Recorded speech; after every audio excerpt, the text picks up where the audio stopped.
तो गाइस मैं हूं आयुष और आप देख रहे हैं रेसल इंडिया। स्वागत है आपका आज की इस वीडियो में, जहां पे हम बात करने वाले हैं एक ऐसी चीज की जो कि रिसेंट टाइम्स में मंडे नाइट रॉ पे डब्ल्यूडब्ल्यू ने स्टार्ट करी, और ये है एज की नई फैक्शन, जिसका अब ऑफिशियली नाम रख दिया गया है द जजमेंट डे। और ये पहले डब्ल्यूडब्ल्यू का एक पेपर भी हुआ करता था, लेकिन इस वीडियो में हम बात करने वाले हैं कि कैसे ये जो फैक्शन बन रही है, कैसे ये जो एज ने एक नई चीज स्टार्ट करी है।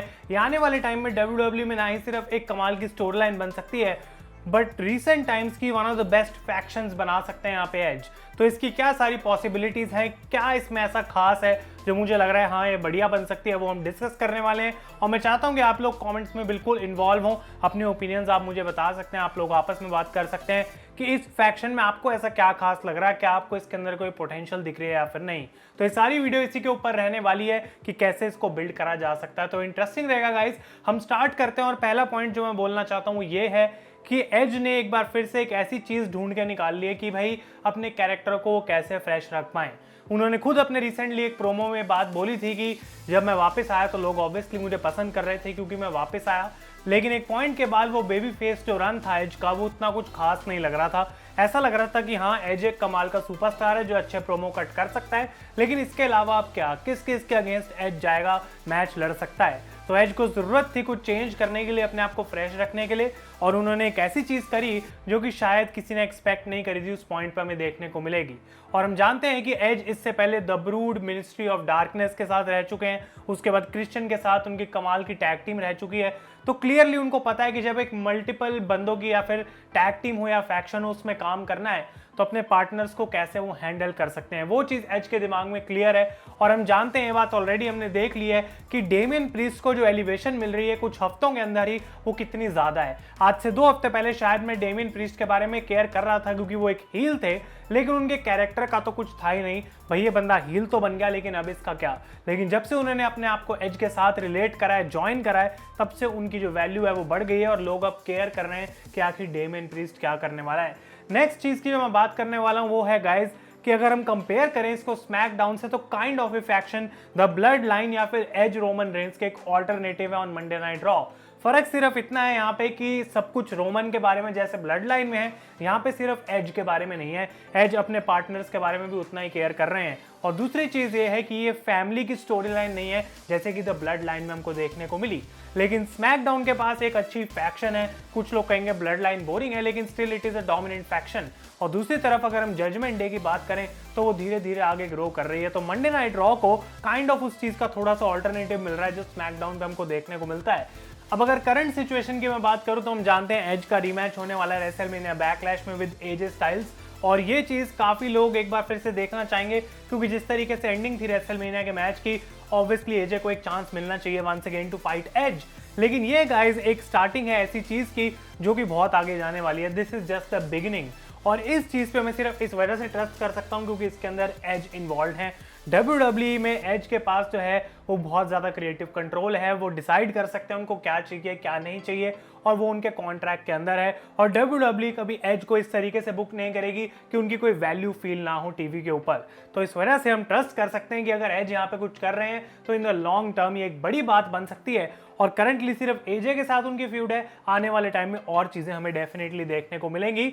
और अगर हम बात करें पहले कुछ फैक्शंस की रिसेंटली अगर WWE में, तो मिस्ट्री हैकर अगर आपको याद हो स्मैकडाउन पे, उसका कोई लॉजिक नहीं निकला था। रेट्रीब्यूशन उसके बाद आई, उसका कोई लॉजिक नहीं निकला था।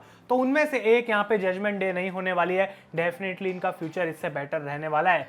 इसके बाद हम बात करें तो एज का मैच अब होगा एजे स्टाइल्स के साथ, और आई डोंट थिंक इस बात में कोई डाउट है कि एक बार फिर से एज का यहाँ पे जीतना जरूरी है।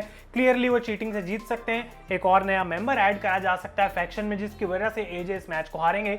लेकिन अगर इस फैक्शन को स्ट्रॉन्ग दिखाना है, बढ़िया दिखाना है, तो एज को एक बार फिर से एजे स्टाइल्स को हराना पड़ेगा, एक मार्क बनाने के लिए मंडे नाइट रॉ पे कि जजमेंट डे का एक्चुअली में कोई मतलब है और ये टीम से बाकी रोस्टर को भी डरना चाहिए। इसके बाद अब मेन पॉइंट जो आता है, लोग ये पूछेंगे कि भाई आपके हिसाब से और कौन है जो एज की इस फैक्शन में आ सकता है, जो इसको ज्वाइन कर सकता है। तो कुछ पॉसिबल नाम है मेरे पास यहाँ पे लिस्ट अगर मैं बात करूं तो उनमें से है Finn Balor, Riya replay, T bar, the Viking readers अगर हम NXT से बात करें, हारलैंड या फिर पार्कर बॉर्डो, और ऑब्वियसली टोमासो चांपा जिनको सिर्फ चांपा बुलाया जा रहा है।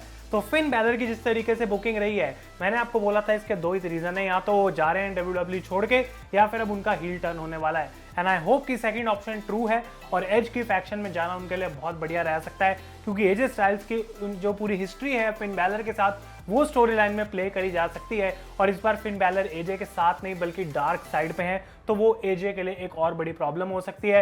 रिया रिप्ली डेफिनेटली एक ऐसी एथलीट है, फीमेल, जो कि चाहिए इस फैक्शन को, वो बिल्कुल होने वाला है। और टोमासो ciampa, वाइकिंग रेडर्स और ऐसे नाम हैं जो कि आई थिंक सूट करेंगे इस पूरी चीज के ऊपर, एक डार्क रोल अगर उनको दिया जाता है।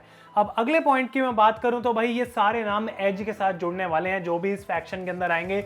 और मैंने डेमियन प्रीस्ट के बारे में मेंशन करा कि ऑलरेडी जो उनका लेवल है वो आगे बढ़ते हुए हमें देखने को मिल रहा है। तो फैक्शन बनाना ऑटोमेटिकली स्टोरी लाइन के लिए तो बढ़िया होगा ही, लेकिन अगर हम बात करें सारे सुपरस्टार्स की जिनको मैंने मेंशन करा है, उनको एलिवेशन मिलेगी, लोग उनके बारे में केयर करेंगे सिर्फ इसकी वजह से क्योंकि वो उस सेम चीज में इन्वॉल्व है जहां पे एज है।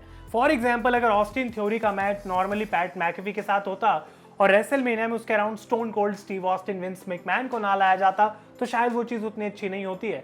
सिमिलरली यहाँ पे अगर एज को हटा दिया जाए तो बाकी सुपरस्टार्स के बारे में लोग इतना नहीं सोचते, लेकिन एज की इन्वॉल्वमेंट की वजह से इन लोगों को भी फायदा होगा और फ्यूचर में ऑब्वियसली वो हेल्प करेगा उनको to become a better single star. और अगर हम बात कर रहे हैं इस फैक्शन की, तो फैक्शन में है बहुत सारे मेंबर्स, और जैसे ब्लड लाइन की डोमिनेंस चल रही है स्मैकडाउन के ऊपर, वैसे ही जजमेंट डे की डोमिनेंस होगी ऑन मंडे नाइट रॉ।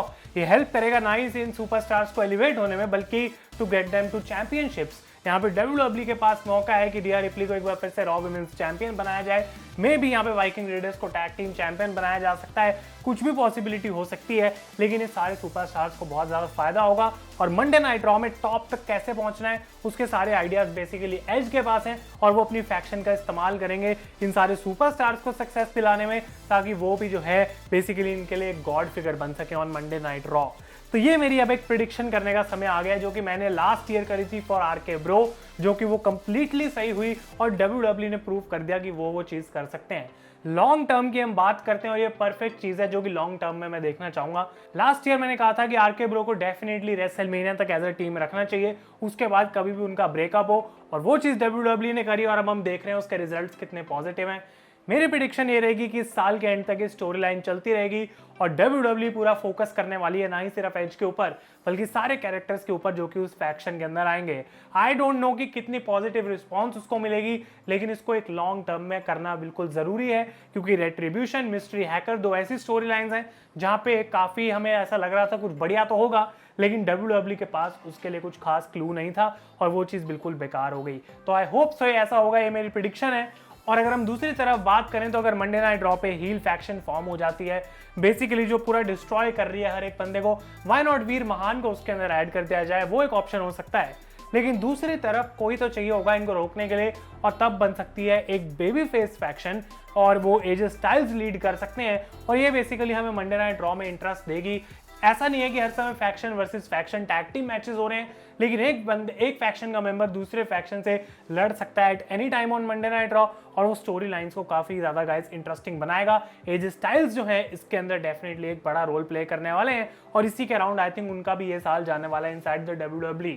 और जो फाइनल पॉइंट मैं मेंशन करना चाहता हूं वो है रोमन रेंस का। हम जानते हैं कि रोमन रेंस के पास दोनों चैंपियनशिप हैं और कोई आइडिया नहीं है, कोई ऐसा टाइम नहीं दिख रहा जब एक्चुअली वो टाइटल ड्रॉप कर सकें।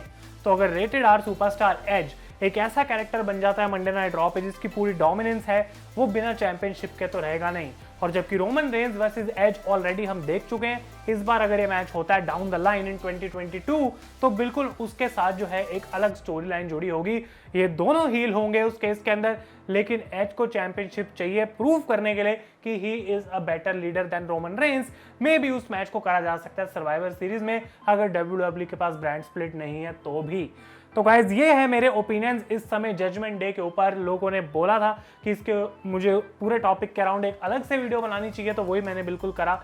उम्मीद करता हूं आपको पॉइंट्स पसंद आए होंगे। आपको क्या लगता है इस फैक्शन के बारे में मुझे कमेंट्स में जरूर बताएं, और अगर वीडियो पसंद आई है तो लाइक करें। तब तक के लिए thank you so much for watching. मैं हूं आयुष और आप देख रहे हैं रेसल इंडिया।